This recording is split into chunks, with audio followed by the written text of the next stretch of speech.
యాకోబుకి ఎంతమంది భార్యలు అంటే 4 భార్యలు.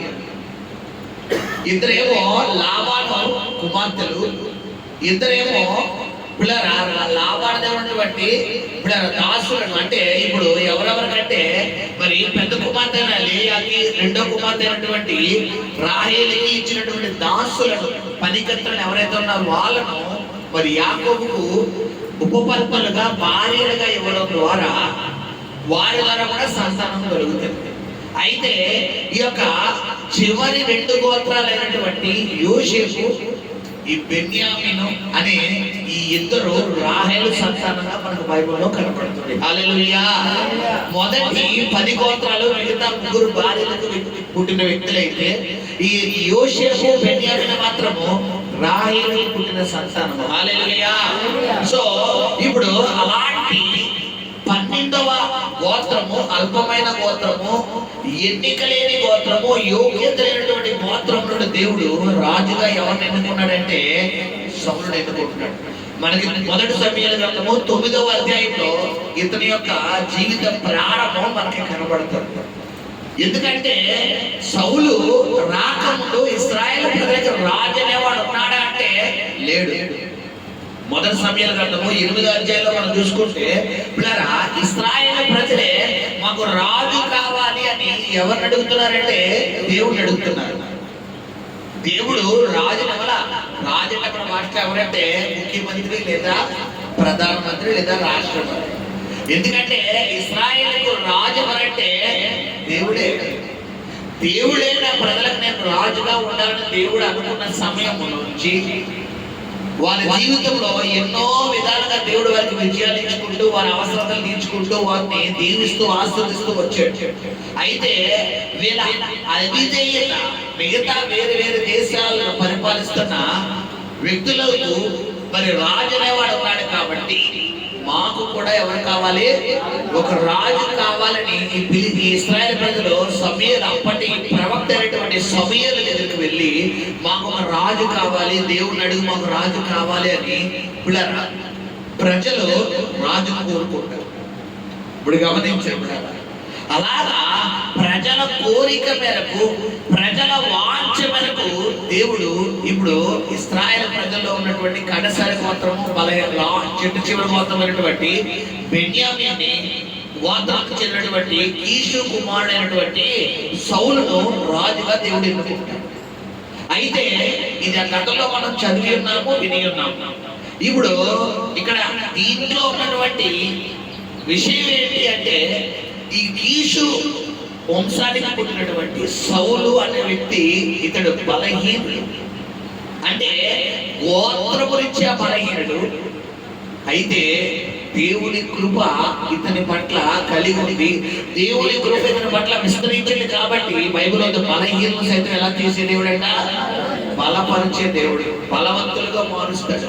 ఎన్నిక లేని వారిని సైతం పిల్లరా మరి బలమైన జనాంగముగా, మీలో ఒంటరైన వాడు 1000 మంది అగును అని బైబిల్లో దేవుని వాక్య భాగం ఉంది. కాబట్టి ఈ సౌలు బలహీనుడే, సౌలు ఎన్నిక లేని వాడే, సౌలు యోగ్యత లేని వాడే.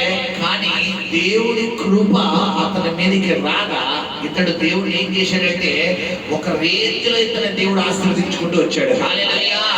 మొదటి సమూయేలు గ్రంథము 9వ అధ్యాయము మనం ఇక్కడ సౌలు యొక్క జీవిత ప్రారంభాన్ని చూస్తున్నాము. సౌలు ఒక కొన్ని గాడిదలు కోల్పోయిన వ్యక్తిగా, కొన్ని తన జీవితంలో కొన్ని కోల్పోయిన వ్యక్తిగా అతడు సమూయేలు దగ్గరికి రావడం జరుగుతుంది. చాలా ప్రయాసపడుతున్నాడు, చాలా ప్రోత్సాహపడుతున్నాడు, చాలా పిల్లరా పరిగెడుతున్నాడు. అయినా పని అవుతుందా అంటే పని అవుతలేదు. మొత్తానికి లాస్ట్కి ఎవరి దగ్గరికి వచ్చాడంటే సమూయేలు దగ్గరికి వచ్చాడు. సమూయేలు అతనికి పిల్లరా అతను కోల్పోయినటువంటి గాడిదల గురించి సమాచారం ఇస్తున్నాడు. ఆ సమాచారం ఇచ్చిన తర్వాత అతని రాజుగా పట్టాభిషేకం చేద్దాం కదా అని దేవుడు డిసైడ్ అవుతున్నాడు. ఇక్కడ దాకా మనం కథలో విని ఉన్నాం. అయితే ఇక్కడ సౌలు పతన వ్యవస్థ అనేది చాలా వరకు పిల్లరా చాలా మంది చెప్పే విధానం ఏంటంటే మొదటి సమూయేలు గ్రంథము 15వ అధ్యాయంలో సౌలు అమాలేకీయులను పిల్లరా, దేవుడు నాశనం చేయమంటే అతడు నాశనం చేయలేదు కాబట్టి దేవుడు అతన్ని తృణీకరించాడు అంటారు. కానీ అది ఒకటే కాదు, దాని ముందు చాలా కారణాలు, దాని తర్వాత చాలా కారణాలు ఉంటాయి. దేవుడు నీకు పనిష్మెంట్ ఇవ్వాలి, నీ మీద దేవుడి యొక్క ఉగ్రత రప్పించాలని దేవుడు అనుకుంటే ఒక్క కారణం చేత నేను హరించేస్తే ఆయన ఏమవడు? దేవుడు అవడు. ఆయన ఉన్న పేర్ల కల ఒక పేరు శాంతామూర్తి, కరుణావాత్సల్యం కలిగిన దేవుడు, దయా సంపన్నుడు. దయావాత్సల్యం, కరుణావాత్సల్యం. దయా సంపన్నుడు అంటే ఏంటి పిల్లరా? దయ కలిగిన దేవుడు. చూస్తాడు. ఇప్పుడైనా మారుతావా? ఈ రోజైనా నీ ప్రవర్తన మార్చుకుంటావా? సరే, ఇంకో ఛాన్స్ ఇస్తాను, సరే ఇంకో చాయిస్ ఇస్తాను, సరే ఈ తప్పేదా అయిపోయి ఇంకోసారి చెయ్యి అని దేవుడు ఏం చేస్తాడంటే చూసి చూడట్టుగా వదులుతాడు. అయితే దాన్ని మనం అడ్వాంటేజ్ గా తీసుకుని, దాన్ని అవకాశంగా తీసుకుని గనక దేవుడు నన్ను చూడలేదా, పర్వాలేదు, నాకు నచ్చినట్టు ఉంటాను, నా చూపుడు కంట్రోల్లో పెట్టుకోండి, నా మాటలు కంట్రోల్లో పెట్టుకోండి, నా ప్రవర్తన కంట్రోల్లో పెట్టుకోండి, నా బిహేవియర్ కంట్రోల్లో పెట్టుకోండి, నేను ఎలా ఉంటేనే నాకు ఇష్టం, నేను ఇప్పుడు కాబట్టి ఎప్పుడైతే చేస్తాను, నా ప్రవర్తన ఇంతే, నా బిహేవియర్ ఇంతే అని కనుక నువ్వు వెళ్ళిపోతే, బైబిల్లో ఉంది, నీతిమంతుడు 7 మార్లు పడ్డాను యెహోవా వాటిని ఎవరైతే భక్తిహీనుడి మీదకి ఎలా వస్తాడు? ఉగ్రత హఠాత్తుగా వచ్చాడు, ఉరుము వచ్చినట్టుగా వస్తున్నాడు. హఠాత్తుగా అంటే ఏం పిల్లరా? నువ్వు అసలు ఎక్స్పెక్ట్ చేయవు, నీ బండి సాఫీగా వెళ్ళిపోద్ది, ఒకేసారి ఉరుమడిపోడు. ఇది ఉరుగు అయితే వర్షం అంతా ఏమొచ్చిందంటే ఉరుగు వచ్చి, ఇప్పుడు అసలు వర్షము ఏమంటారు, వర్షం వస్తుందా? ఎక్కడో వర్షం పడుతుంది, పిడిగి ఎక్కడ పడిపోతుంది, ఇది పడిపోతుంది. ఇది వరకు వర్షం వస్తేనే పిడుగులు ఉరుగులు పడి, ఇప్పుడు వర్షంతో మళ్ళీ. అలాగే భక్తిహీనుడి మీదకి ఏంటంటే హఠాత్తుగా శ్రమ వస్తుంది. ఇప్పుడు హఠాత్తుగా శ్రమ ఎందుకు వచ్చిందంటే అంతకుముందు దేవుడు ఏం చేశాడు? చెప్పాడు. ఇప్పుడు సౌలు గారి యొక్క పతన వ్యవస్థకి గల కారణాలు 15 ఉన్నాయి. మరి దేవుడు ఎన్ని వారాలు నడిపిస్తాడో తెలియదు. ఈ మొట్టమొదటి వారము మరి ఎన్ని పాయింట్లకు వెళ్తాడో మరి తెలియదు. కానీ చూడు, ఒక్కొక్కటి మనం సౌలు యొక్క పతన వ్యవస్థకి ఒక్కొక్క కారణాన్ని నేను మీ ముందు పెట్టుకుంటున్నాను. మొట్టమొదటిగా మొదటి సమయాల గ్రంథము 13వ అధ్యాయము 12వ వచనం. మొదటి సమయాల గ్రంథము 13వ అధ్యాయము. ఇంకను యెహోవాను ఎనిమిది చదువుకుంటారా? మీ అందరికీ అర్థమవుతుంది. సమూయేలు చెప్పినట్టు అతడు 7 దినములు ఆగి సమూయేలు గిల్గాలునకు రాకపోవుటయు జనులు తన యొద్ద నుండి చెదరిపోవుటయు చూచి దహన బలులను సమాధాన బలులను నా యొద్దకు తీసుకుని రమ్మని చెప్పి దహన బలి అర్పించెను. అతడు దహన బలి అర్పించి చాలించిన వెంటనే సమూయేలు వచ్చెను.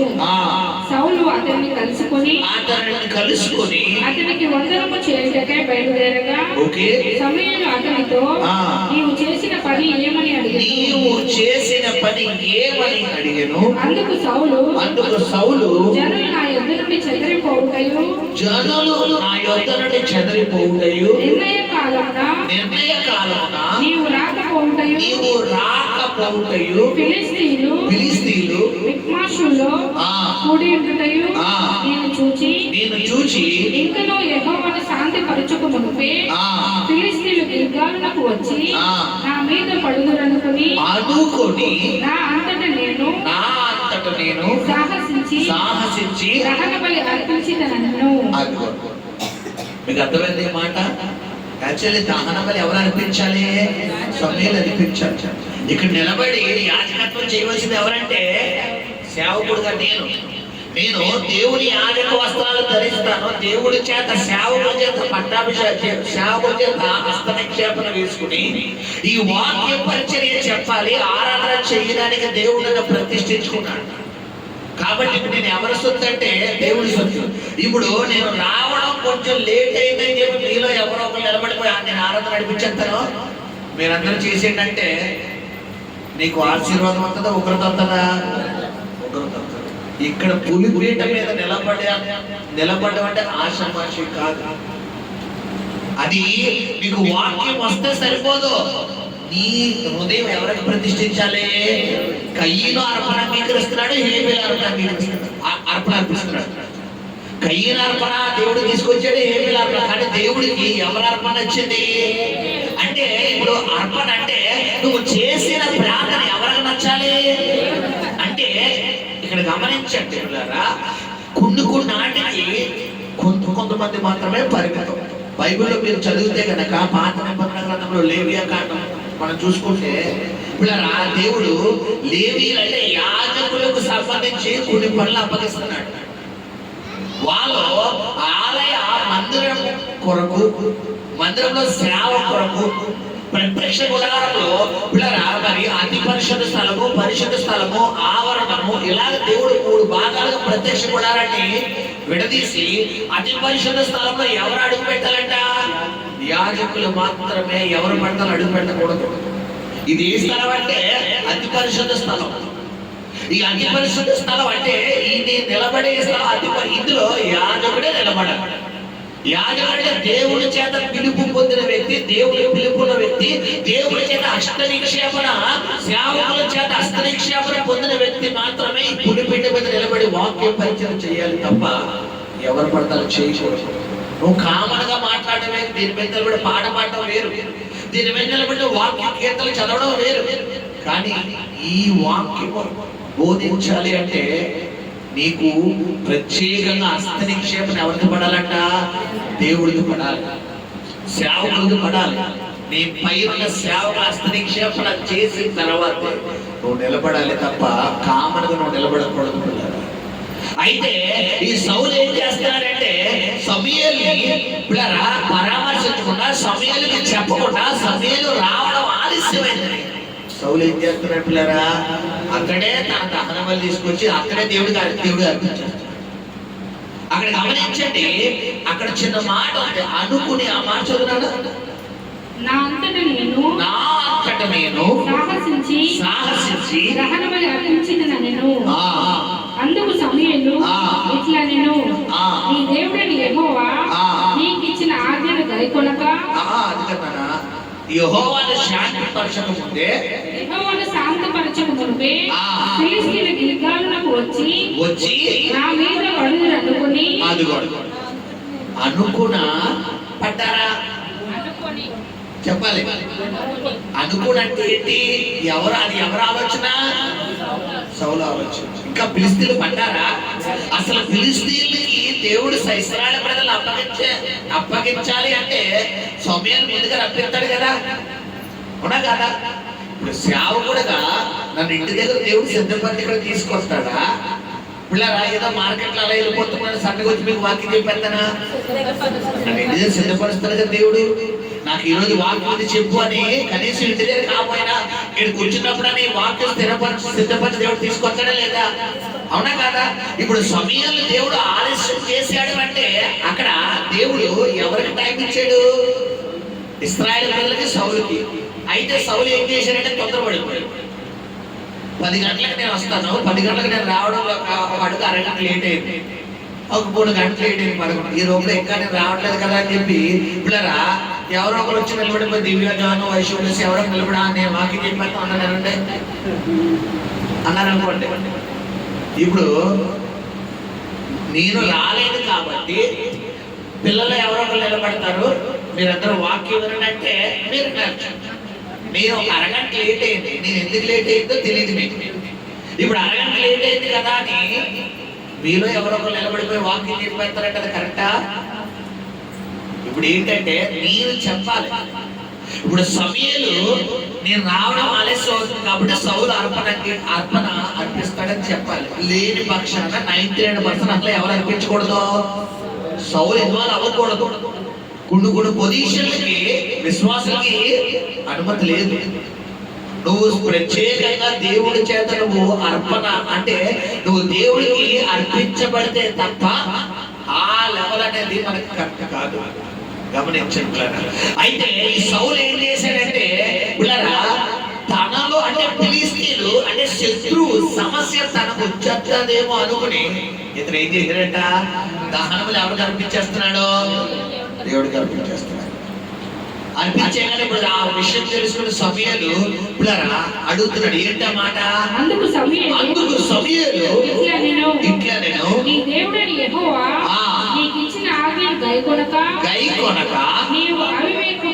నీవు అవివేకముతో పని చేసినవి నీ రాజ్యమును ఇశ్రాయేలు మీద సదాకాలము స్థిరపరచుటకు యెహోవా తలచి ఉండెను.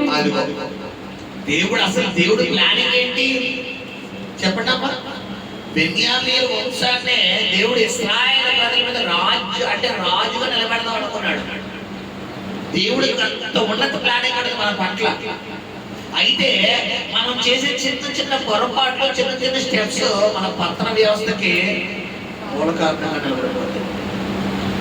ఫర్ ఎగ్జాంపుల్ మీకు చెప్తున్నాను, ఇప్పుడు మీకు ఎగ్జాంపుల్ అంటే నాకు ఎవరో టీ ఇచ్చారు. టీ తాగడానికి చెప్తారా, ఉప్పు కూడా చెప్తారా? ఇప్పుడు తాగే నేను ఎలా తాగాలి? ఎలా పడుకుని ఎలా? ఇప్పుడు తాగే నేను ఏదో డ్రింక్ బాటిల్ తాగుతాడు, ఎలా తాగాను అనుకోండి. తాగే టీ వస్త్రాల మీద ఏమైపోతే ఇప్పుడు రెండోసారి మళ్ళీ వస్త్రం వేసుకోవడానికి పని చేస్తుందా? ఇప్పుడు ఏదో మంచిలో లుబ్బని అంటే ఒక అరగంట తర్వాత పోకూడదు ఏమైపోతాయి. కానీ టీ మరక పైగా ఏ వస్త్రం ఇది అంటే గౌరవప్రదంగా మీ ఇంటికి మీ గృహానికి వచ్చిన నాకు గౌరవించాలి కాబట్టి, అతిథిగా గౌరవించాలి కాబట్టి టీ కాఫీ ఇచ్చేది. తాగవలసి నేను ఏం చేశాను, దాంట్లో డ్యాన్స్ ఆడి ఎలా అన్నాను సగం మీద లేదు. ఇప్పుడు ఉపయోగపడాల్సిందే నాకు ఏమైపోయింది, నష్టాన్ని తీసుకొచ్చింది, అపాయం తీసుకొచ్చింది. ఇప్పుడు సౌలుకు రాజు అనే స్థానం ఉపయోగపడాలి. అందుకే దేవుడు అక్కడ ఎన్నుకున్నాడు. లేకపోతే ఇంక జనాలు దేవుడు దొరకరా చెప్పాలి. ఈరోజు క్రైస్తవుడుగా దేవుడు నిన్ను మార్చుకుని నీ బంధువులందరిలో నిన్ను సెపరేట్ చేసి నీకు బాప్తిసం ఇచ్చి నీకు ప్రభు బలాల్లో పాలు పొందే అవకాశం ఇచ్చి నీకు ప్రార్థన నేర్పి వాక్యం నేర్పి నీతో దేవుడికి స్వరాన్ని చెవులో వినిపింపని చేసి నువ్వు బాధపడినప్పుడు ధైర్యపరిచి, నువ్వు రోగంతో ఉంటే స్వస్థపరిచి, నువ్వు అనారోగ్యంతో బలహీనపడిపోతుంటే నేను బలపరిచి ఎంత అలా నిన్ను తోడ్పడుతున్నాడంటే ఈ పట్ల దేవుడికి ఏముంది, ప్రణాళిక ఉంది. దేవుడు ప్రణాళిక లేకుండా ఏదో రోడ్డు మీద పిలిచేద్దానమ్మా. దేవుడు బైబిల్లో ఏముంది, నేను ఆకర్షించంటే ఎవరో దేవుడు రారు. నీ అంతటి నువ్వు ఈరోజు దేవుడు నమ్ముకోలేదు. నీకు ఆ విషయం గుర్తుపెట్టుకో. నీ బంధువులు అంతమంది ఉండగా, నీ చుట్టాలు అంతమంది ఉండగా, నీ తోబుట్టువులు తల్లిదండ్రులు అంతమంది ఉండగా, నీ కుటుంబాలు అంతమంది ఉండగా నువ్వు ఒక్కడివే ఒక్కదాని మీద దేవుడు తెలుసుకున్నావు అంటే నీ పట్ల ఎవరికి ప్రణాళిక ఉంది? చూడండి, 11 గోత్రాల పట్ల లేని ప్రణాళిక దేవుడు బెన్యామీను గోత్రం. పైగా ఏ గోత్రం అది? ఆ మొదటి సమయాల కంటే ముందు న్యాయాధిపతుల్లో మనం చూసుకుంటే కనుక పిల్లరా ఈ బెన్యామీను గోత్రం మీద ఎన్నో దాడులు చేస్తున్నారు ఇశ్రాయేలు. అసలు బెన్యామీను గోత్రమే లేకుండా చేసేద్దాం అనుకున్నారు. న్యాయాధిపతుల అందరూ ఒకసారి ధ్యానిస్తారు. ఇప్పుడు ఈ 12 గోత్రాలను విస్తరింపజేసి అబ్రాహాముకి ఇచ్చిన వాగ్దానం నెరవేర్చాలి అనేది ఎవరి ప్రణాళిక అంటే, మరి ఇప్పుడు ఆ దేవుడి ప్రణాళిక నెరవేరాలి అంటే ఇశ్రాయేలు 11 గోత్రాల వాళ్ళు ఒకటైపోయారు. బెన్యామీను గోత్రాన్ని ఒకటి చేసేసి ఇప్పుడు ఈ బెన్యామీను గోత్రం కనుక నిలదొక్కుకోవాలి అంటే ఒక్క మార్గం తప్పుకోవట్లేదు. ఏంటా మార్గం? ఈ అందరికంటే ఈ గోత్రం ఏమైపోవాలి? తాపైపోవాలి. ఇప్పుడు నీ శత్రువులు నువ్వు లేకుండా నేను ఓడిద్దాం, నేను పతనం చేసేద్దాం అనుకుంటున్నాను, నేను నాశనం చేసేద్దాం అనుకుంటున్నా, అసలు నీకు అడ్రస్ లేకుండా చేసేద్దాం అనుకుంటున్నాను శత్రువులు. ఇప్పుడు ఒకటి జరిగితే తప్ప వాళ్ళ పత్రం నువ్వు చూడలేవు, వాళ్ళని ఓడించలేవు. ఏంటి? వాళ్ళకంటే నువ్వు బలాఢ్యుడు అవ్వాలి, వాళ్ళకంటే నువ్వు బలం పొందుండాలి. ఆర్థికంగా, ఆత్మీయంగా, ఆరోగ్యంగా, కుటుంబ పరంగా, వైవాహిక పరంగా, అన్ని విధాలుగా, సొసైటీలో, సమాజంలో, పొలిటికల్ గా అన్నిట్లో నువ్వు ఏమై ఉండాలి? బలం పొందిన వ్యక్తిగా ఉండాలి. నువ్వు అన్నిటికంటే బలం పొందాలంటే ముందు ఎవరి కృపలో వర్తిల్లాలి? ఒకవేళ దేవుడి కృపలో కనుక నువ్వు తప్పించబడ్డావా, నీ కొరకు పొంచి ఉన్నవారు కేంద్రంగా మనుషులు ఎలా చూస్తున్నాడు మనల్ని? ప్రాణంతోనే మనుషులు అదే స్వభావం, ప్రాణంతోనే మీకు ఎత్తారు. గమనించండి. ఈ రోజు నీ ఆధ్యాత్మిక జీవితం ఎలా ఉందని ప్రార్థన చేయండి. సౌలు ఏం చేస్తున్నారంటే దేవుడు అతన్ని మంచిగా ఎన్నుకుని మంచిగా ఒక రాజుగా సెటిల్ చేద్దామని దేవుడు అనుకున్నాడు. అయితే ఇతడు చేసిన మొట్టమొదటి పొరపాటు ఏంటంట, సమూయేలు అర్పించవలసినటువంటి అర్పణ సౌలు అర్పించాడు. అక్కడ గమనించండి, అక్కడ సమూయేలు ఆలస్యం ఎందుకు జరిగింది అని ఆలోచించి, ఏమంటే ఒక నిమిషం లేట్ అయితే ఏమన్నా కొంపలు ములిగిపోతాయా? పోనీ ఏమన్నా దేవుడు అర్జెంట్గా అర్పించామన్నాడా? ఇక్కడ ఒకసారి ఆ వచ్చిన మళ్ళా మనం చదివితే ఎంత సౌలు ఎంత రాంగ్ ఆలోచన కలిగి ఉన్నాడో మనకు కనబడుతుంది.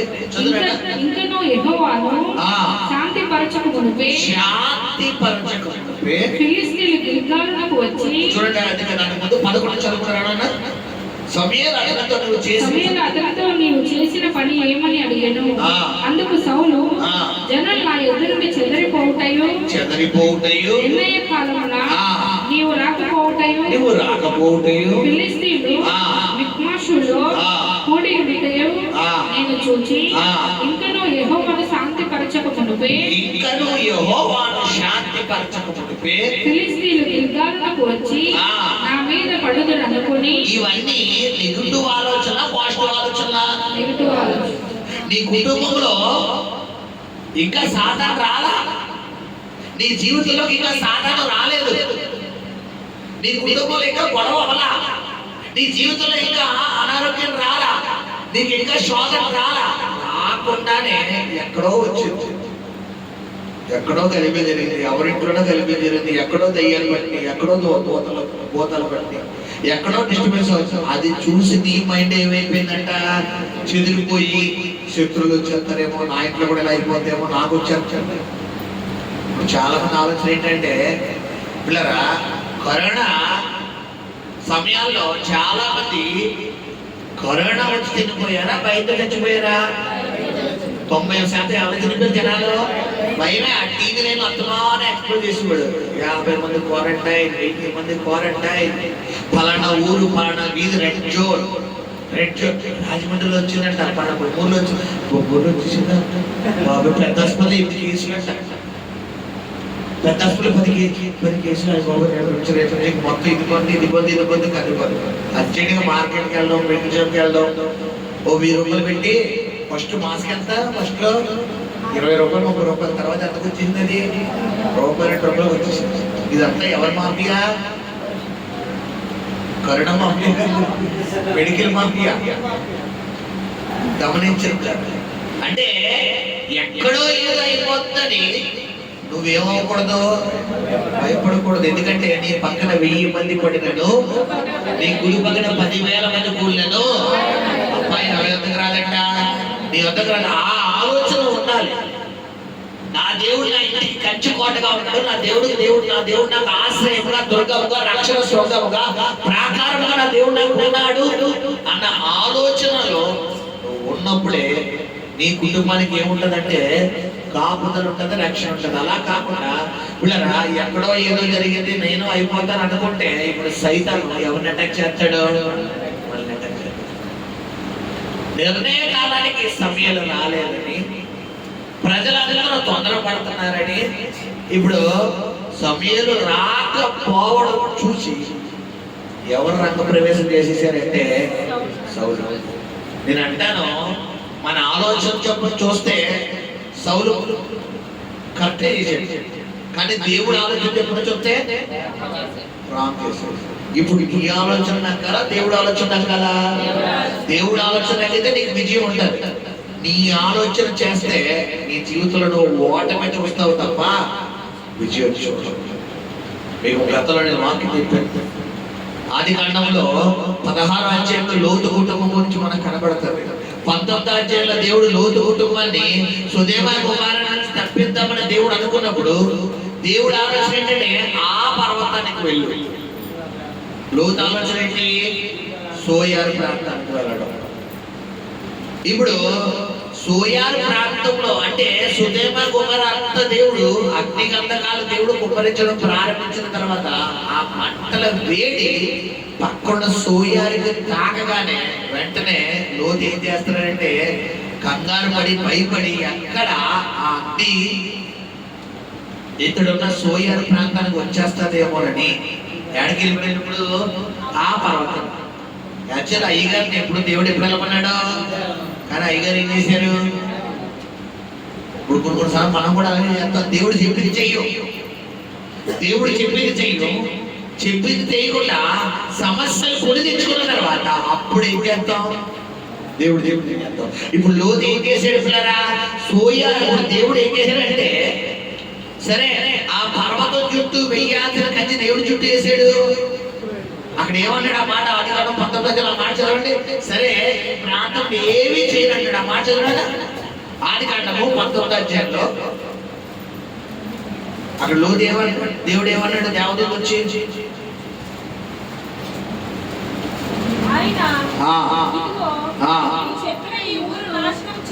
నీవు చెప్పిన ఈ ఊరు అది మాట ఇచ్చింది ఎవరమ్మా? చెప్పాలి, శబ్దంగా చెప్పాలి. దేవుడు. సోయారు వెళ్తానని చెప్పింది ఎవరు? సోయారు వెళ్తానని చెప్పింది ఎవరు? దేవుడు. దేవుడా లోతా? లోతు. ఆ పర్వతానికి వెళ్ళమని చెప్పింది ఎవరు? ఇప్పుడు దేవుడు చెప్పిన ఆ పర్వతానికి కనుక వెళ్ళే ఉంటే అగ్నిగంధకాలు దిగినప్పుడు లోతేయు ఏమై ఉండేవాడు కాదు, భయపడి ఉండేవాడు కాదు. పోన్లే, ఇప్పుడు దేవుడు ఇతని మనం అంగీకరించి సోయాలో దేవుడు ఏం వేసాడంట? కంచేసాడు.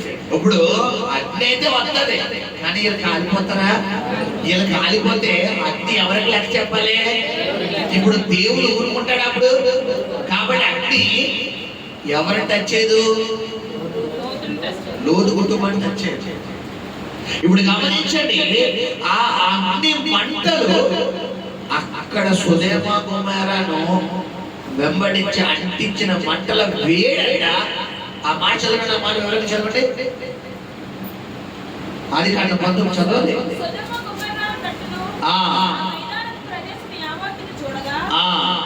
30 వచ్చి చదవరా? లోతు సోయారులో నివసించుటకు భయపడి తన ఇద్దరు కుమార్తెలతో. ఎందుకంటే ఎందుకు భయపడ్డాడంట? దేవుడు ఆ లోతు కాపురమున పట్టణంలో నాశనం చేసినప్పుడు అతను తప్పించాను. లోతు సోయారులో నివసించుటకు భయపడి తన ఇద్దరు కుమార్తెలతో కూడా సోయారు నుండి పోయి ఆ పర్వతమందు నివసించెను. ఇప్పుడు కంచెలో ఉన్నాడా? కంచె నుంచి బయటకు వచ్చాడా? చెప్పాలి. ఈ రోజు నీ కుటుంబం ప్రార్థన అనే కంచెలో ఉన్నంత వరకు నీకు క్షేమం. వాక్యానుసారమైన జీవితంలో కంచెలో ఉన్నంత వరకు నీకు క్షేమం.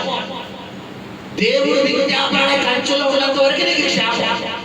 వన్స్ నువ్వు కంచె దాటి బయటికి వచ్చావా, శత్రువు నీ కొరకు ఏం చేస్తున్నాడు? వచ్చి ఉన్నాడు. హల్లెలూయా. గమనించండి, నిద్రపోతున్న గట్టిగా చెప్తాం. నిద్రపోతున్న గట్టిగా చెప్తాం. మాకు నిద్ర రావాలని గట్టిగా చెప్తాం. మాకు నిద్ర రావాలని గట్టిగా చెప్తాం. మాకు నిద్ర వస్తున్నా గట్టిగా చెప్తాం. అందరూ హల్లెలూయా. గమనించండి, లోతు ఏం చేశాడంట? దేవుడు కంచె నుంచి బయటకు వచ్చేసాడు. ఇప్పుడు సౌలు కూడా ఏం చేస్తున్నాడు? దేవుడు కంచె నుంచి ఏం చేశాడు? బయటకు వచ్చేసాడు. బయటకు వచ్చేడు ద్వారా ఏం జరిగింది అక్కడ? మళ్ళా వచ్చిన కొంత మొదటి సమయం 13 మొదటి సమయం మళ్ళా సౌలు దగ్గరికి వచ్చేద్దాం. ఇది జస్ట్ ఎగ్జాంపుల్ తీసుకున్నాను అంతే. 11 చదువుకున్నాం కదా. అందుకు సౌలు జనులు నా ఎదురు నుండి చెదరిపోవుటయు నిర్ణయం కాలమున నీవు రాకపోవుటయు ఫిలిష్తీయులు మిక్మాషులో కూడి ఉండుటయు నేను చూచి ఇంకను యెహోవాను శాంతిపరచక మునుపే ఫిలిష్తీయులు గిల్గాలునకు వచ్చి నా మీద పడుదురు అనుకొని నా అంతటా నేను సాహసించి ఏది హేట సాహసించడం, నువ్వు సాహసించడానికి దేవుడు ఎందుకున్నాడు నిన్ను? యుద్ధం ఎవరిదమ్మా? యుద్ధం ఎవరిది? యుద్ధం యెహోవాదే. యుద్ధం నువ్వు చెయ్యక్కర్లేదు, యుద్ధం నువ్వు చెయ్యక్కర్లేదు. నువ్వు నీ వంతు ఏంటి? నిలబడ్డవే. యుద్ధం అంటే ఎవరు చూసుకుంటారు? ఇప్పుడు సార్ ఏమొచ్చేసిందంటే కంగారు వచ్చేసి బాబాయ్ వచ్చేసింది, ఏదో మంట వచ్చేసి తెలుస్తుంది అని చెప్పి సోయా నుంచి ఏం చేశాడు? బయటికి. సౌలు కూడా ఏం చేశాడు? దేవుడి చిత్రంలోనండి బయటకు వచ్చేసాడు. ఈరోజు నీ ఆధ్యాత్మిక జీవితం ఎలా ఉంది? ఎలా ఉంది నీ ప్రార్థన జీవితం? సమస్యలు వస్తాయి, శోధనలు వస్తాయి, కష్టాలు వస్తాయి. వచ్చినంత మాత్రం నువ్వేం మానకూడదు? ప్రార్థన మానకూడదు, వాక్యం మానకూడదు, సంఘం మానకూడదు, దేవుడి బంధువులు మానకూడదు, దేవుడి సహవాసం మానకూడదు. ఎందుకు శోధనలు వస్తున్నాయంటే నీలో ఉన్న విశ్వాసాన్ని ఏం చేయ నిమిత్తం? బలపరచడం. మీకు అర్థమయ్యే పాటలు చెప్తాను. ఇప్పుడు మేకులు కొడతాం చాలా మంది. ఈ గోడకి దీనికి ఇది. ఈ మేకు స్టార్టింగ్ ఒక దెబ్బకే లోపలికి వెళ్ళిపోతుంది, వదిలేస్తావా? మళ్ళీ ఏం చేస్తా? శుద్ధించుకుని. ఎందుకు? కారణం ఏంటి? ఒక దెబ్బకే నిలబడిపోయింది కదా. ఇప్పుడు ఒకవేళ ఇదే కట్టే తాడు గట్టిగా కట్టావనుకోండి, పుచ్చుకుని ఏమవుతుంది? ఇప్పుడు పుచ్చుకుని ఉండిపోకూడదంటే 3 అంగుళాల మేకంటే దాదాపు 2 అంగుళాలు ఎదురు ఉండాలి, గోడకు ఉండాలి. 2 అంగుళాలు కన్ఫామ్గా గోడకు ఉండాలి. 1 అంగుళం ఏం చేస్తాం మనం? బయటకు వెళ్తాం. ఇప్పుడు 2 అంగుళాల మేకంటే 1.5 అంగుళం ఎందులోకి వెళ్ళిపోవాలి? ఆ అరంగుళం బయటకు ఉండాలి. ఇప్పుడు 3 అంగుళాలు నువ్వు దేవుళ్ళలో నిలబడి 1 వింత నువ్వు బయట ఉన్నప్పుడు మిగతా అంతా ఎవరు చూసుకుంటారు? ఇప్పుడు మనం ఏం చేస్తాం? ఆ రంగులో లోపల కొడతాం. తెలుసా? కొంతమంది మేకులు కొడతాం తెలుసా? ఆ రంగులో కొడితే 3 అంగుళాలు బయట కొడుతుంది. ఇప్పుడు అవిల అడ్డులు ఏం చేస్తారు? తాడిచుండి లేకపోతే మేకుతో పాటు తాడు కింద. ఇప్పుడు చాలా మంది విశ్వాసం ఏంటంటే 5 నిమిషాలు వేస్తారు, 5 నిమిషాలు వాక్యం. గతంలో ఒక విశ్వాసం ఫోన్ చేశాడు నాకు.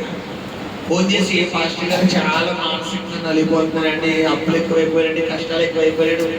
ఎన్ని సంవత్సరాల బాబు నీకంటే? 22-23 సంవత్సరాలు. 22 కనీసం 30 కూడా లేవు. ఒక 30, 35, 40 వచ్చినట్టు మన కష్టాలు అన్నట్టు అర్థమవుతుంది. ఎన్ని సంవత్సరాలు? 20-25 సంవత్సరాల మధ్య కుర్రోడు. ఏమంతంగా ఉండలేదు పాస్టర్ గారు, నాకేమర్థం. ఇప్పుడు పెళ్ళి అయిందిరా బాబు అంటే ఇంకా పెళ్ళి కూడా కాదు. 20-25 సంవత్సరాల కుర్రోడు నాకేం అర్థం కావట్లేదు, మీకు అర్థం కావట్లేదు. అప్పుడు అడిగారు, అప్పుడు నువ్వు ప్రార్థన ఆన్సర్ చేస్తాడు. ఒక 5 నిమిషాలు చెప్పండి. ఇప్పుడు 5 నిమిషాల ప్రార్థన సైతాను పట్టుకుంటాడా? మ్యాగ్నెట్ అయిపోతాడా? చెప్పాలి. అయస్కాంతం ముక్క అయిపోతుంది.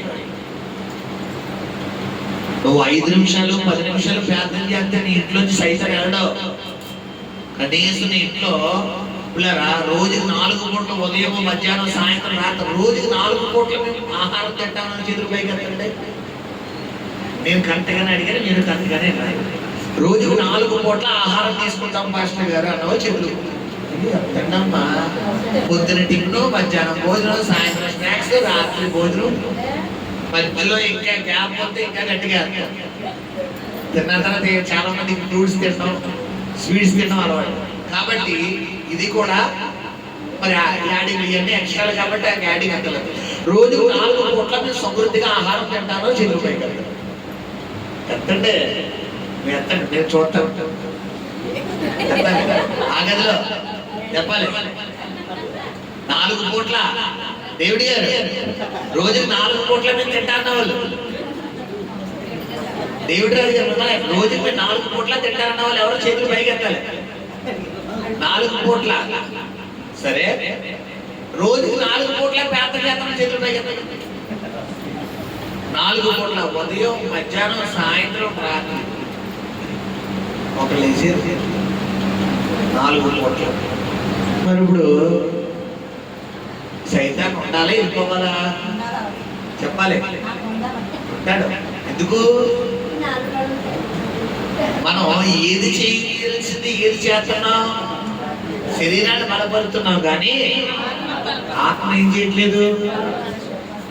ఇప్పుడు చెప్పండి, సౌలు గారు దేవుడు చెప్పింది చేయాల, వారు డెసిషన్ చేసుకుంటున్నారు. పాస్టర్ గారు రారేమో అనుకుని దహన బలి అనిపించేసాడు. శత్రువులు వచ్చేస్తారేమో భయపడేవాడు. వచ్చారా శత్రువులు? రాలేదు. ఈరోజు నీ జీవితంలో ఆలోచన ఉండడం కరెక్టే, కానీ పిల్లరా అనాలోచన జాగ్రత్త ఉండడం కరెక్టే. పిల్లరా బాగా ఎక్కువ జాగ్రత్త ఉండకూడదు. ఇప్పుడు చేతులు కడుక్కోకుండా భోజనం చేయడం పద్ధతి కాదు. చేతులు కడుక్కుని ఏదైనా ఆహారం తినాలి, ఇది జాగ్రత్త. ఇప్పుడు చేతులు కడుక్కున్న తర్వాత కూడా నువ్వు శానిటైజర్ వేసుకుని అయినా నీ డౌట్ మనశ్శాంతి రావట్లేదు, మళ్ళా వేసుకుంటున్నావు. అన్నం తినే ముందు కూడా ఈ రూమ్లో ఏమన్నా కాళ్ళు వచ్చేసిందేమో అని మళ్ళా వేసుకుని వెళ్ళాం. దీన్ని జాగ్రత్త అంటారా శాస్త్రం అంటారా? ఇప్పుడు కొంతమందికి భక్తులు శాస్త్రం ఉంటారు, ప్రార్థన చేసుకుంటారు, నేను రాకపోకలేదు యెహోవా నీకు తోడే ఉన్నాడు వాగ్దానం. ఇప్పుడు బండి ఎక్కిన తర్వాత ఎలా ఉండాలి? నేను ప్రార్థన చేసుకున్నాను, దేవుడు నాతో దర్శాలు ఇంతే. అలాగే బండి ఎక్కిన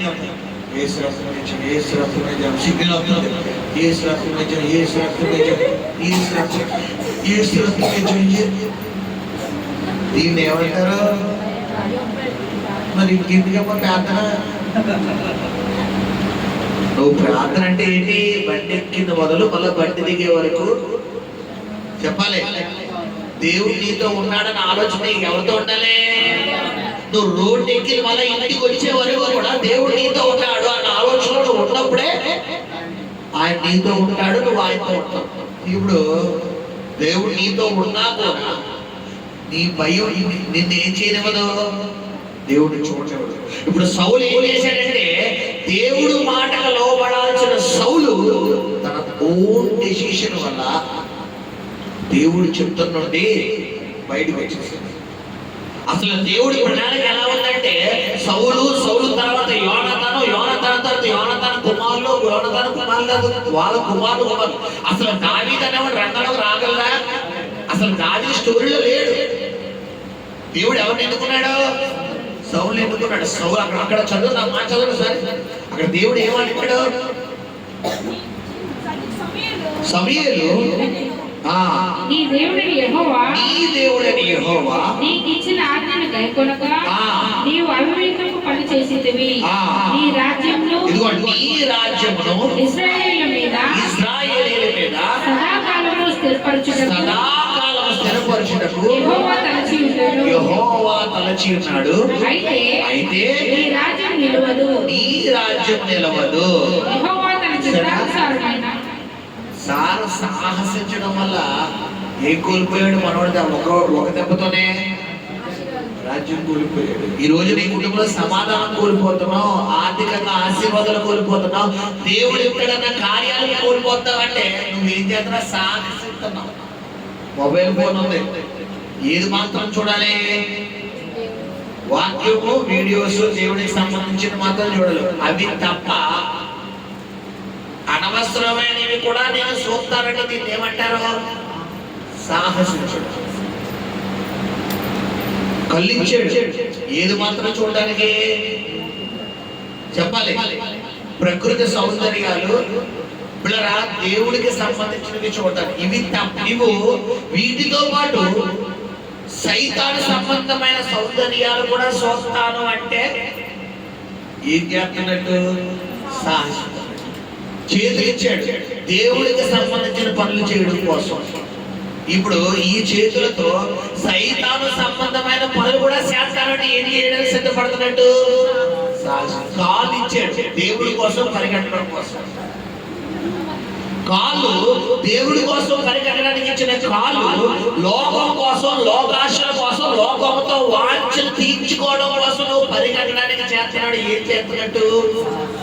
హృదయం ఇచ్చాడు దేనికోసం?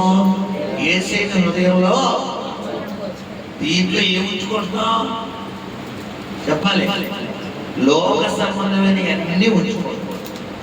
ఇప్పుడు చెప్పాలి, సౌలు గారే సాధించారా? మనందరం కూడా సాధిస్తున్నావా? చెప్పాలమ్మా గట్టిగా. కింద వారం చెప్పాను మీకు జక్కయ్య సబ్జెక్ట్. జక్కయ్య మనుషులందరి దృష్టిలో తృణీకరించబడ్డాడు. ఎవరి దృష్టిలో ఎన్నిక చేయబడ్డాడు? అక్కడ జనాలందరూ అనుకున్నారు ఈడితో ఏసే మాట్లాడమంటే అని అనుకుంటారు. వీడికి అసలు సాయం చేయకూడదు అనుకున్నారు. కానీ జక్కయ్య ప్రయాస ఎవరి దగ్గర నిలబెట్టింది? దేవుడి దగ్గర. ఈ రోజు నేను గొప్ప అనుకుంటే నువ్వు కనపడవు దేవుడి దగ్గర. ఏమనుకోవాలంట? తను తగ్గించుకున్నవాడు నీకు ఎన్నున్నా నేను జీరో. నువ్వు ఎప్పుడైతే ఆ ఆలోచనలో ఉంటావు అప్పుడు దేవుడు నేను హీరోగా నిలబెడతాడు. నాకొచ్చు, నాకు తెలుసు, నాకుంది, నా అన్నావా నీ పతన వ్యవస్థ నువ్వే ప్రారంభించు. సౌలు ఏం చేసాడు? తన పతన వ్యవస్థ చెప్పాలి, తనే ప్రారంభించుకున్నాడు, సాహసించాడు. తన్నోడుతోనే అంటాడు కదా. ఆ మాట చదువుతారు మళ్ళా, నా అంతటి నేను సాహసించి. ఇప్పుడు సమయలు అండి, సౌలు అండి, తిన సమయలు నిజంగానే సమయలు. ఇప్పుడు నేను సౌలు అండి, ఇప్పుడు సమయలు వచ్చి నన్ను అడుగుతున్నాడు. ఇప్పుడు ఏమయ్యా నువ్వు ఎందుకు బలి అనిపించావు అంటే, అయ్యి బాబా తప్పు అయిపోయాను, క్షమించండి, తెలుసు తెలియదు, తప్పు అయిపోయి రావడం లేట్ అయిపోయింది అందుకేనండి, అయ్యో దేవుడి తప్పు. ఇలా ఉంటే ఎలా ఉండేది? ఇలా ఉంటే ఎలా ఉండేది? పోలే తొందరపడలో చేసాడేమో అనుకోవచ్చు. కానీ సార్ ఏం చెప్తున్నారు? నువ్వు రావడం లేట్ అయింది, మరి నేనేం చేయను? నువ్వు ఎవరిని లేట్గా రమ్మన్నారు? నేను ఎవరు లేట్గా రమ్మన్నా? నువ్వు రావడం లేట్ అయింది కాబట్టి వచ్చి నిలబడిపోయాను. మరి నిలబడిపోయిన ప్రారంభంగా ముగించేమంటావా? సమీర్ ఏమంటున్నాడు? సైలెంట్. ఇప్పుడు ఎవరు మాట్లాడుతున్నారు? దేవుడు నాకు దిగిపోయాడు. నానా నువ్వు తొందరపడుతున్నాడు డాడీ, నువ్వు సాహసించావు కదా. నీకు కనుక నేను రాజ్యాన్ని కట్టబడితే ఇంకా ఎన్ని సాహసాలు చేస్తావో. వద్దురా బాబు, నాకు నీ సాహసాలు. నా చిత్తం చేసేవాడే నాకు కావాలి, నా మాటకు లోపడేవాడే నాకు కావాలి. నేను కూర్చోమంటే, నేను నిలబడమంటే, నేను ఎలమంటే, నేను వద్దంటే అలాంటి వాడు నాకు కావాలి. నువ్వు అక్కలొద్దురా అని ఫస్ట్ దెబ్బకి దేవుడు ఏం చేశాడు? తీలేదు రాజ్యాన్ని, హెచ్చరించాడు. నీ రాజ్యాన్ని శాశ్వతంగా ఉంచుదాం అనుకున్నాడు రా. కానీ నీ అవిధేయత ఏం చేసింది? నీ రాజ్యాన్ని నువ్వే కోల్పోయి చేసావని చెప్తూ ఆ మాట చదివాడు. అయితే యెహోవా అయితే నీ రాజ్యం నిలవదు, నీ రాజ్యం నిలవదు. యెహోవా తన చిత్తానుసారమైన మనస్సు గల ఒకని కనుగొని ఉన్నాడు. నీకు ఆజ్ఞాపించిన దాన్ని నీవు గైకొనకపోతే కనుక యెహోవా తన జనుల మీద అతనిని అధిపతినిగా నియమించును. ఇప్పుడు దేవుడు మాట చేసింది. ఇప్పుడు తర్వాత సమయలే సౌలు ఏం చేయాలి చెప్పండి? సౌలు ప్లేస్ లో ఒకవేళ మనం ఉంటే ఏం చేసేవారు? ఏం చేయాలి? నువ్వు తప్పు చేసావా, మన దేవుడు నేను పట్టించుకున్నాడు, నేను వాక్యం ద్వారా పట్టించుకున్నాడు. ఇప్పుడు వెంటనే నువ్వు దేవుడి దగ్గర ఏమడిపోవాలి? అమ్మాయి బాబోయ్ తప్పు అయిపోయింది, ఆయన క్షమించిన ఆయన ఇంకెప్పుడు నేను కన్నీరు ఎలా ఆడాలి? వదిలేవు. దేవుడు నేను క్షమించాలని మాట్లాడే వరకు ఇక చేయకూడదు. ఇప్పుడు సౌలు అలా చేశారంటే ఒక తప్పు కాదు, రెండో తప్పు చదువుకుంటాం. రెండో తప్పు తర్వాత మొదటి సమయ గ్రంథము 24 14 24.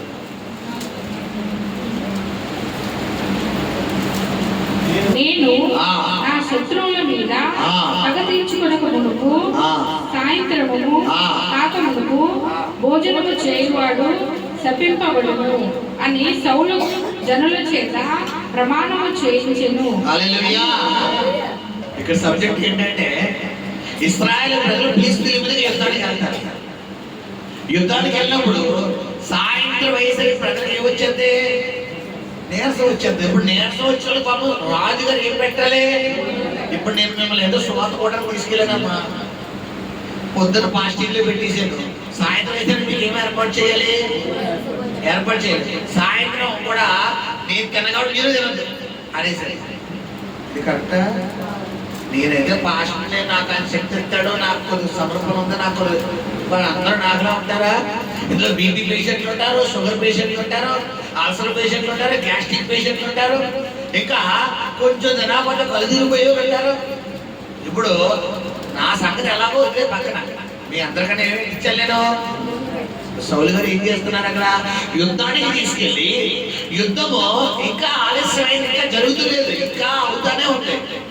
ఇప్పుడు ఆ యుద్ధం చేయించాల్సినటువంటి ప్రజల చేత ప్రజలకు ఏం పెట్టలేదట, భోజనం పెట్టకపోగా పోనీ వాళ్ళు ఏదో తెచ్చుకున్నారు, పోనీ ఎక్కడికి వెళ్ళి తింటారు. ఏదో సాయంత్రం అమ్మ పెట్టానివ్వదు, చెప్పలే అడుగు తినవదు అన్నట్టు ఈయన పెట్టలేదు. ఎవడన్నా తింటే మళ్ళా ఆడికి ఏం వచ్చేది అంటున్నాడు, ఆ మాట చదివినాడా? ఆ సాయంత్రం కాకమునుపు భోజనము చేయువాడు శపింపబడును అని సౌలు జనుల చేత ప్రమాణము చేయించెను. అందువలన జనులు ఏమీ తినకూడదు. ఇప్పుడు అందువల్ల జరిగిన ఒక పొరపాటు ఉంది. ఆ పొరపాటు ఏంటంటే 32 వచనం చదువుకుందాం. జనులు దోపుల మీద ఎగబడి గొర్రెలను ఎడ్లను పెయ్యలను తీసుకుని నేల మీద వాటిని వధించి రక్తముతోనే భక్షించినందున ఎలా తినేసారంట? ఆకలి ఆకలేక నిద్ర సొమ్మారు కదా, ఆకలే తెలుసా మీకు? ఒక్కోసారి మంచిగా పిల్లరా కడుపు పర్వాలేదు, కొంచెం ఆకలి పర్వాలేదు, కొంచెం ఇప్పుడు తినకపోయినా పర్వాలేదు అనుకున్నప్పుడు ఎవరన్నా కొంచెం తినడం నెట్టారు. ఇప్పుడు అందరూ ఎన్ని మొక్కలాడతాం? ఉప్పు లేదు, పులుపు లేదు, కారం లేదు, మసాలా లేదు, పలసగా ఉంది, గట్టిగా ఉంది, పొడుగ్గా ఉంది, పొడిగా ఉంది, ఉడకలేదు, ఉడికిందని 100 పేర్లు పెడతాం. ఇప్పుడు 2 రోజులు బట్టి ఏమీ తినలేదు.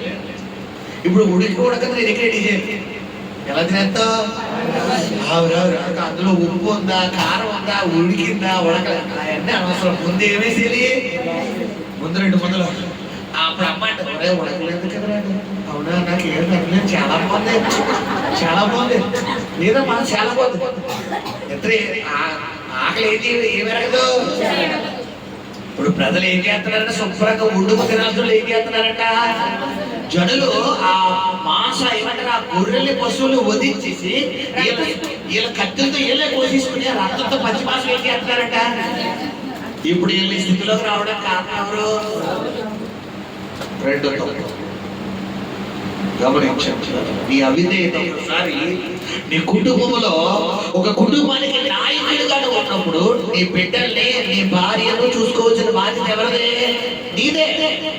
నువ్వు బయట కష్టపడతావో పరుగులాడతావో ఏం చేస్తావో తెలియదు, కానీ నువ్వు పెళ్లి చేసుకున్న తర్వాత నీ భార్య నీ బిడ్డను పోషించాల్సిన బాధ్యత ఎవరిదే? నీదే. ఇక నువ్వు బయట అవసరం తల తాకడి పెట్టు, కణాన్ని పోషించాలి. ఇప్పుడు చాలా మంది ఏం చేస్తారా, పర్లేదు నేను తిన్నాను కదా చాలే, ఆ తింటే తినకపోతే ఏంటి? ఈ పిల్లలు మా నాన్న వస్తాడు పప్పలు తెస్తాడు, మా నాన్న వస్తాడు బొమ్మలు తెస్తాడు, మా నాన్న వస్తాడు అది తెస్తాడు, మా నాన్న వస్తాడు చూస్తారు, కానీ ఈయన నేను తిన్నానా లేదా, నా కడుపు రెండు చాలు.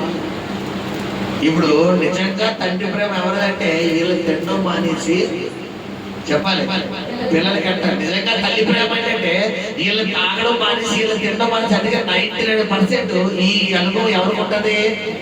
తండ్రికి. అది ఎవరికి ఉంటుంది? ఎక్కువ తల్లికి ఉంటుంది.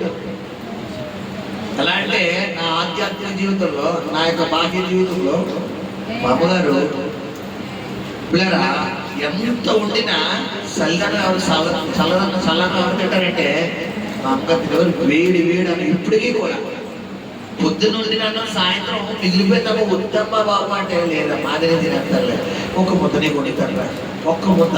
ఏంటి పెళ్ళైనా పిల్లలు ఇప్పటికీ నేను పెద్దోడు అయినప్పటికీ ఇప్పటికీ కూడా ఒక్క ముద్ద తింటారా నీకోసం వేడిగా ఉంటారంట. తల్లి ప్రేమ ఎప్పుడూ ఒకలా ఉంటారు. బట్ తండ్రి ప్రేమ వచ్చేసరికి కొంచెం బాగా, అంటే 90% తండ్రులు ఉంటారు, కొన్ని సందర్భాల్లో తండ్రి స్వభావం తేడా. ఇక్కడ గమనించండి, ఇక్కడ సౌలు విషయంలో సౌలు జనులందరికీ ఒక నాయకుడు అంటే ఎవరు మన భాషలో? తండ్రి. ఇప్పుడు నేను మీకు ఆత్మీయ తండ్రినా కాదా? మీకు నాయకుడినా కాదా? నాయకుడు అంటే ఎవరు? తండ్రి. అంటే మీ యోగక్షేమాలు చూసుకోవాల్సిన బాధ్యత ఎవరిదే? నాదే. మీకు మంచి వచ్చినా చెడ్డ వచ్చినా మీకు ఏవైనా ముందు ఉండాల్సిన ఎవరంటే నేనే. నేను ఉండాలి. మీకు ఏ సమస్య వచ్చినా ఫస్ట్ ఉండాల్సిన బాధ్యత నాది. దాని గురించి ఎత్తి పెట్టాలి, ప్రార్థనలో కూర్చోవాలి. ఇప్పుడు పట్టించుకోవాల్సింది నేను పట్టించుకోకుండా వదిలేసాను అనుకోండి, నేను నాయకుడు అవుతానా? ఇప్పుడు సౌలు ఏం చేసాడు చెప్పాలి, అదే చేసాడు. వాళ్ళకి ఆకలి, ఒకవేళ వాళ్ళకి ఆహారం పెట్టుంటే వీళ్ళు ఏం చేసి ఉండరు? అసలు బైబిల్ ప్రకారం పశ్చిమాసం తిన్నాడు అనుకోండి, ఏం చేయకూడదంట? రక్తం తాగకూడదు. రక్తం తాగితే ఎవరో ఒకరికి వచ్చేది, ఎందుకంటే రక్తంలో ఏముందంట? ప్రాణం. వివేకానంద ఉంది కదా, మీరు మాంసం తినచ్చు, పురుగుని తినేవి ఉన్నాయి, అందులో తినేవి ఎలా తినకూడదని చెప్పాడు దేవుడు. రక్తం మీరు ముట్టుకోవద్దు, రక్తం అది, అందులో ప్రాణం ఉంది కాబట్టి రక్తం దేవుడికి అర్పణ. ఇప్పుడు సౌలు చేసిన రాంగ్ స్టెప్ ఎవరు రాంగ్ లోకి వెళ్ళిపోయినట్టు చేసింది చెప్పాలి? ఇశ్రాయేలు ప్రజలు. హల్లెలూయా. ఇంకొకటి చెప్పి నేను ముగిస్తాను, వచ్చే వారం మీద చెప్తాను పిల్లరా. మళ్ళా మొదటి సమయం గ్రంథము 14వ అధ్యాయము 43వ వచనం. నీవు చేసినదేదో నాతో చెప్పుమని యోనాతానుతో అనగా, యోనాతాను నా చేతి కర్ర కొనతో కొంచెము తేనె పుచ్చుకున్న మాట వాస్తవమే. కొంచెము తేనెకై నేను మరణం పొందవలసి వచ్చినదని అతనితో అనెను. హల్లెలూయా. ఇక్కడ జరిగిన విషయం ఏంటంటే ప్రజలందరూ ఏమీ తినకూడదని చెప్పారు. అప్పుడు యోనాతాను ఏం చేస్తున్నాడంటే పిల్లరా, అతడు అలా వెళ్ళిపోతున్నప్పుడు అక్కడ అతనికి ఒక తేనె పొట్టు కనబడతాడు. తేనె పొట్టు కనబడగానే వచ్చిన మీ చేత చదివిస్తాను నేను. 29వ వచనం చదివాను.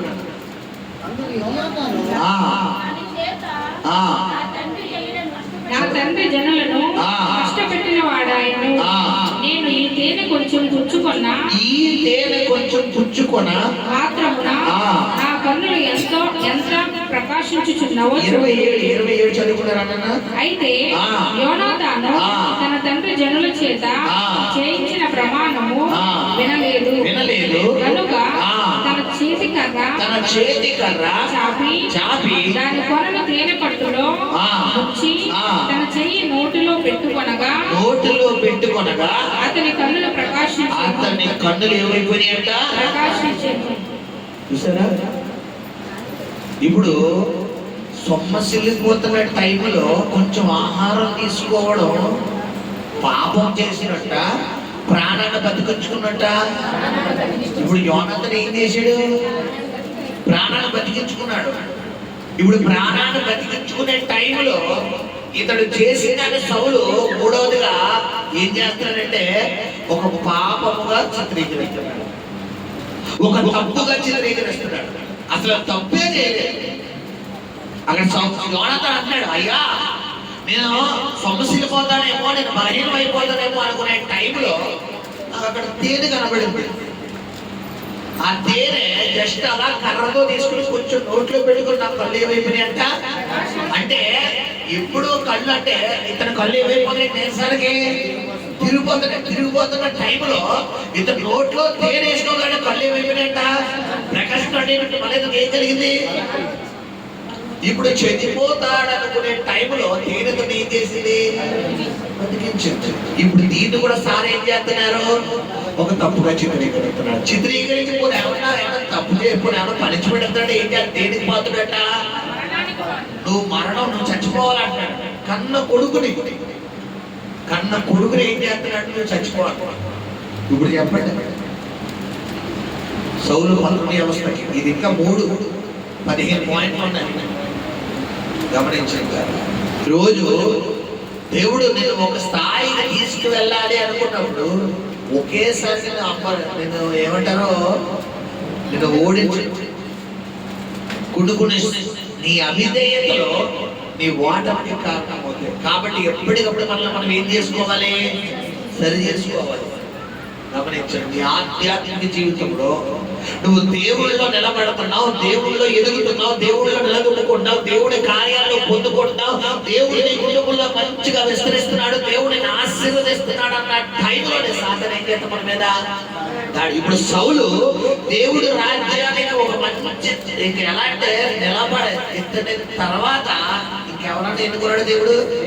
అసలు సౌలు గనక గర్వించకపోతే దావీదు ఎక్కడున్నాడమ్మా చెప్పండి. అసలు దేవుడు ఎన్నుకోవాలంటే ముందు ఎవరు ఎన్నుకుంటారు? కానీ దావీదు స్టోరీ బయటకు వచ్చిందా? అసలు దావీదును బయటికి రప్పించింది ఎవరు చెప్పాలి? సౌలు. నీ శత్రువు నీ మీద విజయం పొందుతున్నాడంటే శత్రువు విజయం పొందడం కారణం ఎవరు? మనమే. మన రాంగ్ స్టెప్స్, మన అవిధేయత, నీ తొందరపాటు నిర్ణయాలు, నీ ముందు ఆలోచన లేని విధానాలు ఏవైతే ఉంటాయో నీ పని చేస్తే దేవుడికి ఆయాస్కరంగా ఉంటానేమో, దేవుడి దగ్గర నుంచి ఉగ్రత ఉంటుందేమో. నేను ఈ పని చేయడం వల్ల, ఈ తప్పు చేయడం వల్ల, ఈ పాపం చేయడం వల్ల, ఈ చిన్న బలహీనత నేను కలిగి ఉండడం వల్ల రేపు పొద్దున్న నాకేమన్నా ఒక సమస్యగా మారిపోతేమో అని ఆలోచన ఎవరికి ఉండాలి? మనకు ఉండాలి. యాకోబుకి ఎంతమంది కుమారులు? 12 మంది. ఎంతమంది కుమార్తెలు? ఒక అమ్మాయి పేరేంటి? దీనా. దీనా పిల్లరా ఒకానొక సమయంలో ఒక ప్రాంతానికి యాకోబు కుటుంబం అంతా వెళ్ళినప్పుడు అక్కడ ఆ దేశపు చెలికత్తెలతో దీనా ఏం చేసిందంట? చూడటానికి వెళ్ళిందంట. ఇప్పుడు భాషరాని ప్రాంతము, ఆ కొత్త ప్రాంతం ఎవరూ తెలియదు. ఒకవేళ ప్రాంతం చూడటానికి వెళ్తే ఎవరిని కూడా తీసుకెళ్ళాలి? వెనకాల ఎవరున్నారు చెప్పాలి? అన్నయ్యలు ఉన్నారు. ఎవరు తీసుకెళ్ళాలి? 2 3 1 2 అన్నయ్యలు తీసుకెళ్ళాలి. అన్నయ్య నాకు ఊరు చూడాలనుకుంటారా? ఇప్పుడు మీరే ఉన్నారు, హైదరాబాద్ వెళ్ళారు ఎవరు చుట్టాలింటికి. ఇప్పుడు హైదరాబాద్ చూడాలనుకుంటే ఎవరు మీతో కోపడి రావాలి? ఎవరు రావాలి? మీ చుట్టాలు అక్కడ బాగా బలమైన వాళ్ళు, తెలివైన వాళ్ళు, జ్ఞానవంతులు రావాలి. ఇప్పుడు నీతో పాటు హైదరాబాద్లో ఎవరో కొత్తగా ఫ్రెండ్స్ అయ్యారు. ఆ వీధిలోనా, ఊర్లోనా, పేటలోనా ఎవరో కొత్త ఎదురుటోళ్ళు పక్కన ఎవరో ఫ్రెండ్స్ అయ్యారు. వాళ్ళతో కూడా వెళ్ళిపోయావు. ఇప్పుడు ప్రమాదం వచ్చింది, ఎవరు సైడ్ అయిపోతారు? ఇప్పుడు ఇంట్లో వాళ్ళకి సైడ్ అవుతారా? ఇప్పుడు దీనా ఏం చేసిందంటే పిల్లరా అలా వెళ్ళిందంట. ప్రమాదం వచ్చింది. ప్రమాదం ఏ రూపంలో వచ్చింది? ఎవరు వచ్చి దీనా చూసి మోజుపడి ఆమె ఏం చేశాడు? చేశాడు. నేను అంటాను, తిన తొందరపాట లేని పక్షాన దేవుడి ప్రమేయమా చెప్పాలి? నీ తొందరపాటు కూడా నేను పట్టణ వ్యవస్థకు తీసుకెళ్తాను. నీ తొందరపాటు, నీ ముందు ఆలోచన లేని విధానం, నువ్వు ఏ పని తలపెట్టినా ప్రభువా వెళ్ళమంటావా వద్దా? ఎవరితో మాట్లాడాలా ప్రభువా మాట్లాడమంటావా వద్దా? ఏ సహాయం అడిగిన ఉదాహరణకు నాకు అమౌంట్ ఏదో కావాలి, ఇప్పుడు ఫోన్ చేసి ఎదుటి వాళ్ళని అడగాలన్నా కూడా ముందు ఎవరిని అడగాలి? నేను చెప్పాలి, ముందు దేవుడిని అడగాలి. దేవుడిని అడగకుండా నాకు ఆలోచన వచ్చింది కదా, నేను మర్చిపోయి ఫోన్ నెంబర్ తీసుకుని వెంటనే కట్టకుండా కుట్టినా. ఇప్పుడు ఏమవుతుంది పిల్లరా? ఫోన్ చేస్తే వెంటనే అవుద్దా? ఇవ్వకపోగా వాళ్ళు అయ్యో లేవు పాస్టర్ గారు ఏమనుకోకండి అంటారు. అదే దేవుడి ప్రేరేపణ చెప్పి అడిగితే ఆ దగ్గర లేకపోయినా నేను నీకు అడ్జస్ట్ చేస్తాను. ఇప్పుడు కారణం ఏంటి? దేవుడిని అడిగాను. ఇప్పుడు అలాగే నీకు ఏది కావాలన్నా ముందు ఎవరిని అడగాలంటాను? దేవుడిని అడుగు. నువ్వు ఏ పని చెయ్యాలన్నా, ఏం తినాలన్నా, ఏం కొనుక్కోవాలన్నా, ఏం చెయ్యాలన్నా. బండి కొనుక్కున్నాడు కదా మొన్న, చూసారా బయట బండి ఏంటేను? దేవుడు కృప కొత్త బండి ఇచ్చాడు మనకి. ఆ బండి కోసం 4 రోజులు ప్రార్థన చేశాను. దేవుడిని అడిగాను. ఇవాళ అప్పుడు 2-3 నెలల బండి అడుగుతుంది, కొత్త బండి తీయమ్మా, కొత్త బండి తీ. ఎందుకంటే ఆ బండి అప్పமான ప్రాబ్లం వస్తుంది. రెండోది ఏంటంటే మైలేజ్ కూడా తక్కువ వచ్చేస్తుంది. దూర ప్రాంతాలు వెళ్ళాలంటే వీళ్ళ ఆ టైర్లు అన్ని పాడైపోయింది. కొత్త టైర్లు తీసుకోవాలంటే మళ్ళీ 2000-3000 అవుతుంది. మళ్ళీ దీన్ని పెట్టుబడి బండి ఎందుకు అని ఆలోచనలు ప్రాంతంలో పెట్టుకున్నప్పుడు కరెక్ట్గా టీవీలో యాడుతుంది ఏంటి? GSTలు తగ్గించాడు, బండ్ల ఆఫర్లు కూడా పెడుతున్నారని. ఇది ఏదో బాగుంది కదా, డబ్బులు తగ్గుతాయి కదా అనుకుంటే దేవుడు కూడా 12,000 రూపాయలు తగ్గించాడు బండి. ఇప్పుడు సరైన టైం ఇదే టైం అని చెప్పి తీసుకున్నాను. ఇప్పుడు అది కొనడానికి 4-5 కలర్లు ఉన్నాయి. చాలా మంది ఆలోచన కూర్చుంటారు, పాస్టర్ గారు బ్లాక్ తీసుకున్నారేంటి? బ్లాక్ ఆలోచన వచ్చిందా? బండి తీసుకున్నారు వచ్చిందా? తెలుసు కదా నేను ఎందుకు తీసుకున్నా సార్ బ్లాక్? మాకు అవుతుంది చెప్పాలి. మనం తొడాల్సిన అవసరం లేదు, జస్ట్ గీతలో తుడిసినా కానీ షైనింగ్ వచ్చేస్తుంది. ఇంకా ఏం పడినా కూడా కనపడదు. అదే వైట్ వేరే కలర్లు తీసుకున్నాడు అనుకోండి. ఇంకోటి ఏంటంటే ఇది ఫ్రెష్గా వచ్చిన మోడల్ అండి. దీని ముందు నావెళ్ళు ఇంకా వేరే వేరే ఉన్నాయి, ఫ్రెష్గా వచ్చేసారు అన్నారు. అందుకని తీసుకొచ్చి ఆలోచించాను. దీని గురించి కూడా ప్రార్థన చేసిన 3 రోజులు మళ్ళా ప్రభా తీసుకోండి నేను చెప్తామా కాదా, ఈఎంఐ కట్టగలనా లేదా ప్రభా నేను చెప్తామా కాదా, 7 రోజులు ఈఎంఐ కట్టమంటావు ప్రభా, ఇది కూడా చెప్పి ప్రతి ఒక్కటి అడిగాడు. ఆయన ప్రేరేపణ బట్టి హల్లెలూయా.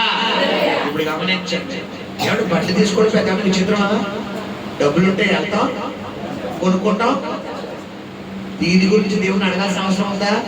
కానీ అడిగితే రూపాయి కూడా మన జేబులో పడకుండా ఎవరు కడతారు? నెల వచ్చేసరికి ఈఎంఐ ఎవరి చేతులు పెడతారు? ఆయన అడగాడు. ప్రతి విషయంలో ఒక ఫోన్ కొనాలన్నా దేవుడు అడుగుతాడు, ఒక వస్తువు కొనాలన్నా దేవుడు అడుగుతాడు. మరి ఈరోజు చిన్న విషయానికైనా దేవుడు అడిగితే మరి నీ జీవితం, నీ కెరీర్, నీ భవిష్యత్తు విషయంలో దేవుడు ఎందుకు అడగలేకపోతున్నావు? నువ్వు ఎందుకు తొందరపాటు నేను తీసుకుంటున్నావు? సౌలు వల్ల ఎందుకు ఆశిస్తున్నావు? నువ్వు చూపు కనబడితే చూసేస్తున్నావు, నోటు కనబడితే మాట్లాడేస్తున్నావు, చెవులు కనబడితే చేస్తున్నావు, శరీరానికి తోచలేక చేసేస్తున్నావు, పాపం చేసేస్తున్నావు. చేసి మళ్ళీ వచ్చి అందరూ ఎడుతున్నావు.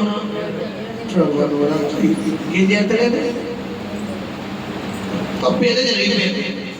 సమయంలో వచ్చి అడిగినప్పుడు సార్ ఏం చెప్పాలి? తప్పు అయిపోయిందని చెప్తాను. చెప్పాడా? చెప్పకపోగా మళ్ళీ ఏంటనే అంటాడు, శాసించి నువ్వు రాలేదు అందుకే చేసాడు. తప్పు చేయడం ఒక తప్పు, దాన్ని కప్పిపుచ్చుకోవడం ఇంకో తప్పు. దేవుడికి తప్పు చేయడమే ఇష్టపడదు, దాన్ని కప్పిపుచ్చడం. 3 చెప్పాను, ఇంకా 12 ఉన్నాయి. వచ్చేవారు కొంచెం ప్రార్థన.